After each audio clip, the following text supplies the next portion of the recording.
오늘은 미니멀리스트에 관한 책 2탄으로 가져와 봤습니다.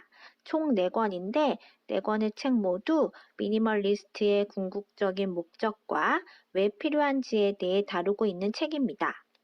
마음 다잡기가 필요하신 분, 미니멀 라이프를 즐겨볼까 고민하시는 분, 나에게 어떤 라이프 형식이 좋을까 궁금하신 분들 모두 좋은 책입니다. 4권의 책 중에서 한 권을 골라 한번 읽어보세요. 첫 번째 책, 인생을 바꾸는 정리의 기술. 윤정훈 님의 책입니다. 윤정훈 님이 처음에 어떻게 정리 컨설턴트가 되었는지 본인의 경험담을 소개한 책이기도 해요.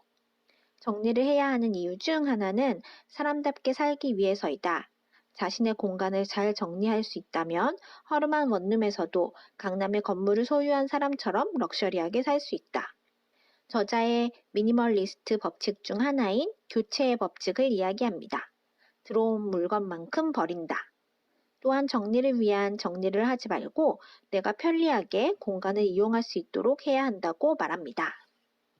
두 번째 책은 귀여운 일러스트와 함께 저자의 경험담이 이야기되는 에린남님의 집안일이 귀찮아서 미니멀리스트가 되기로 했다입니다. 저는 이분을 유튜브로 먼저 만나보았는데요. 유튜브도 참 재밌어요. 어느 날 맛있게 저녁을 먹고 설거지를 하려는데 너무 짜증이 나더라는 거예요. 본인이 집안일을 싫어한다는 것을 깨닫고 미니멀리스트가 되기로 결정하셨다고 합니다. 저도 이 부분은 엄청 공감했습니다. 그러면서 차근차근 내가 필요한 것과 내가 좋아하는 것들을 추려나가면서 미니멀리스트가 되는 과정을 그린 책이에요. 유튜브에서 소개했던 그림과 이야기들이 많긴 하지만 처음 미니멀리스트가 되려고 하시는 분들은 이분의 경험을 통해 쫓아가는 것도 좋겠다는 생각이 듭니다. 무엇보다 그림이 너무 귀엽습니다. 세 번째 책, 나는 꼭 필요한 것만 남기기로 했다. 조안 타탐. 프랑스에서 활동하는 코칭 전문가입니다. 프랑스의 미니멀리스트라고 해야 하나요?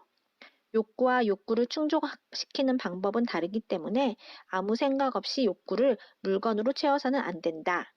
미니멀 라이프를 하기 전에 편안하게 일하고 활동하고 인간관계를 맺는 데 방해가 되는 요소들이 나에게 무엇이 있는지 살펴보는 일이 중요하다고 합니다. 그리고 계획을 세우면서 어떤 것을 내가 우선순위에 두고 있는지 살펴보고 또 그 우선순위대로 결정해 나아가라고 이야기합니다. 저자도 이 부분이 가장 약한 부분이라는데요. 저도 제 생활 전반적으로 가장 헤매는 부분이긴 해요. 저자는 먼저 매일 하나씩 물건을 없애보라고 제안합니다. 물건을 없앨 때마다 마음이 홀가분해지고 행복했기 때문에 저자는 미니멀 라이프를 하게 되었다고 합니다. 미니멀 라이프 형식이 나에게 맞는지 살펴보려면 이 방법이 좋은 것 같습니다. 실제로 하나씩 없애보다 보면 그것으로 인해서 내가 어떤 마음이 드는지 먼저 살펴보는 게 무조건 미니멀 라이프가 유행한다고 해서 삶의 방식을 바꾸는 것보다는 낫다는 생각이 듭니다. 마지막 책은 궁극의 미니멀 라이프, 이즈마 가나코. 그동안 미니멀 라이프 책들을 많이 읽어서 대부분 비슷한 이야기겠거니 했는데 이 책을 고른 이유는 목차의 전구 세계로 살아가기 때문이었습니다. 도대체 전구 세계로 어떻게 살아가지? 라는 궁금증과 극명하게 갈리는 리뷰 때문에 선택한 책입니다. 미니멀 라이프보다는 지질이 궁상이라는 댓글과 인생책이라는 댓글에 끌려서 과연 미니멀 라이프가 궁상 맞은 걸까? 라는 의문으로 읽기 시작했습니다. 결론부터 이야기하면 관점에 따라 두 댓글이 가능하다는 생각이 들었습니다.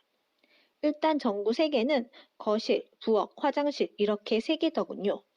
저자의 집에는 세탁기도 없습니다. 손빨래를 하고 전자제품에 익숙해지는 것보다는 손으로 하다 보면 의외로 간단히 할 수 있는 걸 알게 된다고 하더군요. 그래서 아마도 지질공상이라는 댓글이 달렸나 봐요.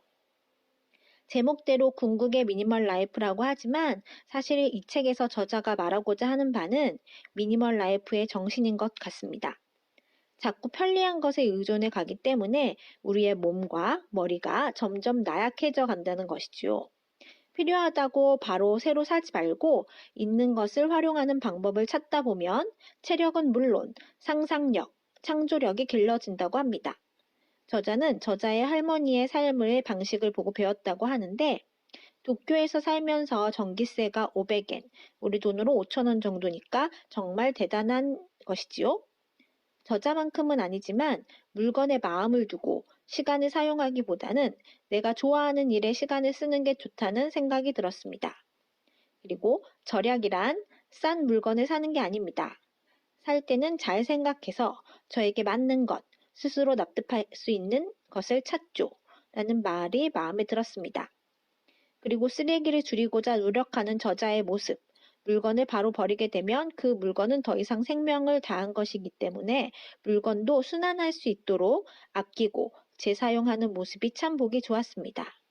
물론 저는 절대로 저자처럼 할 수 없겠지만 그 정신적인 면에서는 많은 배움이 있었던 책이었습니다. 어때요? 미니멀 라이프에 대해서 조금 도움이 되셨나요?